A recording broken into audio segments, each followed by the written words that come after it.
Andrew, you so lazy. We got something to talk about today. I got a feeling not everybody's gonna like this. Andrew, what do you think? Probably not. So you all know that we have been needing a transmission for the Calypso clone, aka the People's Fox, for a while. The transmission that is in this car is a 94-95 transmission, and it's just not in the best shape. It roars and rattles, but the transmission works, and it's definitely something that we can rebuild later. But we needed a new transmission. I had to make a decision. We've only got X amount of money that we can spend on this car, otherwise it has to sit. I want to drive the car, so we're gonna do what we got to do. Started looking around on eBay, and I found a guy that builds transmissions. My first thought was, okay, this dude's on eBay, it's probably a scam. I've seen Junkyard Dogs, I think he talked about it, where he pulled a transmission apart, and it was supposedly some great transmission, and pulled it apart and it was all like just stock parts. It wasn't clean. I had all these horror stories kind of, you know, in the back of my mind, and I thought to myself, I just don't know. I don't know if I want to spend this kind of money. So I picked the phone up. The guy had his number down below, and I'm going to give you all this information in a second. As soon as I started talking to the guy, I was sold. I was like, this guy knows what he's doing. Let's go ahead and get this thing on order. Let's go ahead and get this thing shipped. So let's go ahead, look in the box, and see what it is that we got. First off, I want to show you guys how this thing came. I grabbed a box from the FedEx guy and was surprised. I didn't know what it was. I thought it was just some random box, maybe something from LMR, and I picked it up and about broke my back. I just did not expect the transmission to be in here. But anyway, let's look inside of this and see how this thing is packaged up. So, I'm going to be honest with you. I'm really impressed with the packaging, considering that this thing came in a cardboard box. So he really took all the precautions to save on shipping, but to also make it safe. So, let's go ahead, lift this up, see what we got. Yep, there it is, guys. I know. You're like, another T5? Yeah, but this is a G-Force T5. This has got the G-Force gear set in it, guys. We don't play around here. I'll just stop right now before we go too far with this and I can't turn. Yeah, they're already typing away. So no, what this honestly is a Z-Spec T5. So if you guys don't know, it's essentially a 93 Cobra spec transmission with a few more upgrades. So it's not just a completely stock transmission. I will put the listing up for you guys so that you can see it, because I can't remember right off the top of my head.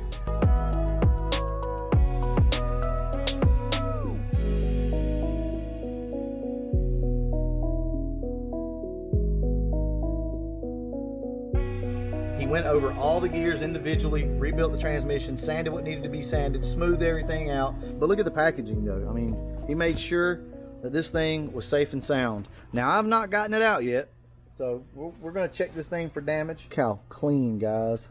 Look at that input shaft. Nice paint job on the transmission for whatever that's worth. You know, you just like to see this extra bit of detail when somebody takes it. Me and Andrew were talking about it earlier. I don't know, it just makes you feel good to open up your new transmission and it looked like that, you know, and not just something that somebody sprayed with black spray paint. It looks pretty good. Let me go ahead and get this thing out and we'll look at it.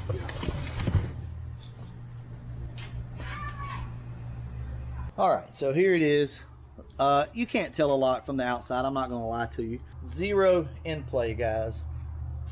I mean, that's how these things are supposed to be built. I'm impressed with this. So let's talk about this for a second. This is, like I said, a Z-Spec T5. How can I say this without coming across like an asshole, Andrew? So everybody's gonna say you should have bought a TKO 500, 600, or a T56. But we're still not gonna run a TKO 500 or a 600 if I have to buy it new. We're not gonna do that.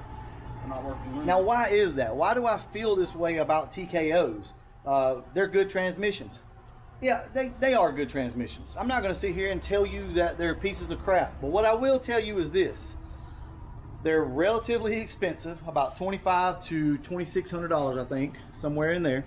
And they are not as strong as everybody makes them out to be.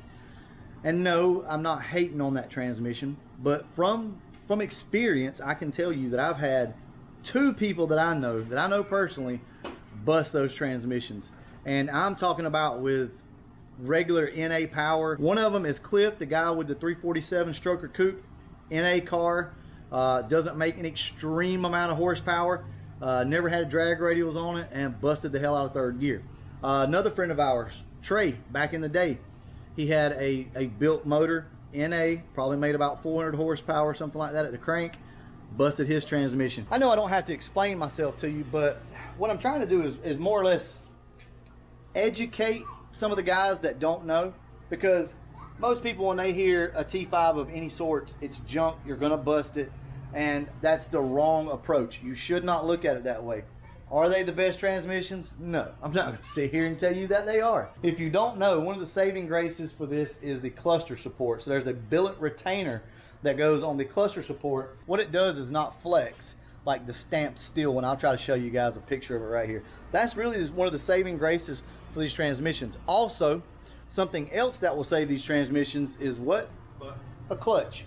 So a clutch will save these transmissions. What you can't do is go out and put like a spec stage 3+ behind a car like this, put a set of drag radials on it, and go to the track and try to dump the clutch. You're probably going to break the transmission. I guess where I'm going with this is you have to handle these transmissions with care. There's no doubt about it, but you really need to be doing that with most any of these take-out style transmissions, even a T56, unless it's like a Magnum or something like that. They're pretty tough. They can take a hell of a beating. But say like a Cobra spec transmission, T56, that come out of like my Terminator, you can bust those. A drag radial is rough on your drivetrain in general. It's rough on your clutch, it's rough on your transmission, your axles, all that stuff, right? A wrinkle wall tire will save a transmission, a clutch, and a drivetrain, more so than a radial. I have mentioned this several times, but it's true, you know, and I'm trying to put information out to help the community. I am not telling you, though, that this is the bee's knees, that this is what you need to do. Put a Z-spec in your car and you can make whatever you want to make and take it to the track and you'll never bust it. It's not what I'm saying. What I am saying is this is probably a really good option for us for right now.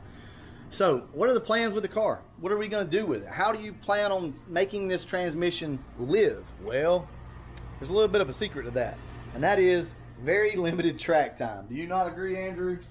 Very limited track time, even on wrinkle walls. We will get out and see if this thing will dig when it's all said and done. We're going to put a set of tires on it. We're going to get this transmission in it, and we're going to see if this thing will dig. I know you guys like the dig races. I love it too. We just weren't set up for it. We're hopefully now going to be more set up to be able to do some of those races, like both. We're going to try to do some digs. We're going to try to do some rolls, and then obviously we got the new motor coming. That's really what you guys are concerned about. You're concerned about this new motor that we have, making 600 to the wheels. How in the world is this transmission going to last? Guys, we don't know yet, but we do know that they're typically a little tougher than people give them credit for. Anyway, enough about that. What? Megabyte feature control arm for $100. Where at? Upper and lower. Bullshit. Where to God? Jacksonville, Alabama. $100 even. See what Andrew's got. Andrew like Joe Dirt over here, you know. Oh, for Christ's sake! Here! Hey, Auto Trader. Ooh, August, I don't got this one. Oh, check this out, 71 CUDA, plum crazy purple. This guy wants 14 grand.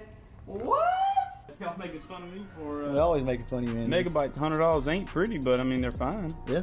You might need to put bushings in them, but Well, tell them we'll take them. bushings ain't. You want me to tell them? Yeah. Maybe that'll work out. Andrew found us some control arms, some used ones, uppers and lowers, and they're megabytes, which are well known. It's more of a retro thing, kind of a vintage thing with these cars. How we had that thing for that long and you don't know how to do it? Andrew, it's right up there. Where? Oh. All right, sorry guys, we had to close the garage. The kids are out there playing and it's too noisy. So real quick, let's go over this transmission and where I got it from. So by now I've probably put the information on the screen for you. The guy's name is Earl. He's on eBay and he was just a joy to talk to. You know, he knows his stuff and he's not giving you any, false hopes of what this thing will do. As a matter of fact, I told the guy whenever I ordered it, I told him, I said, we're going to stress this thing out. So we're going to put this thing behind a 600-700 horsepower motor at some point. And, we understand that it's probably not going to live forever. And he was okay with that. He was like, hey, do whatever you got to do. But for right now, this car probably makes, maybe 500 at the crank? Probably. Like I said, I'll put everything up there so you guys can check it out. His phone number will be down below. You just have to kind of scroll down and decipher it. I'm not going to put it on the screen for you guys. He also does G-Force gear sets. He's got one right now, I think, that he can build. And I think he told me $2,100, guys. $2,100 for a GeForce T5. That's pretty impressive, I'm not gonna lie. Tomorrow we've got an LMR shipment coming in, so shout out to LMR. We should have that stuff in tomorrow, so that'll probably be in the next video. And also, you guys wanted to see this. Everybody really seems to like these underhood lights here, so I didn't think it was gonna be that big of a deal. So what I'm gonna do is probably today, I'm gonna try to reshoot this video and show you guys how to wire all this stuff up. So that will be coming. Check this out. This is how this works. So these lights work off the tip sensor. So as this thing goes up and down, just like your normal light does up there, these come on. I cannot wait to read these comments. Me and Andrew are gonna get a kick out of all the nasty, negative comments. Anyway, I'm gonna go ahead and wrap this video up. And as always, thanks for watching.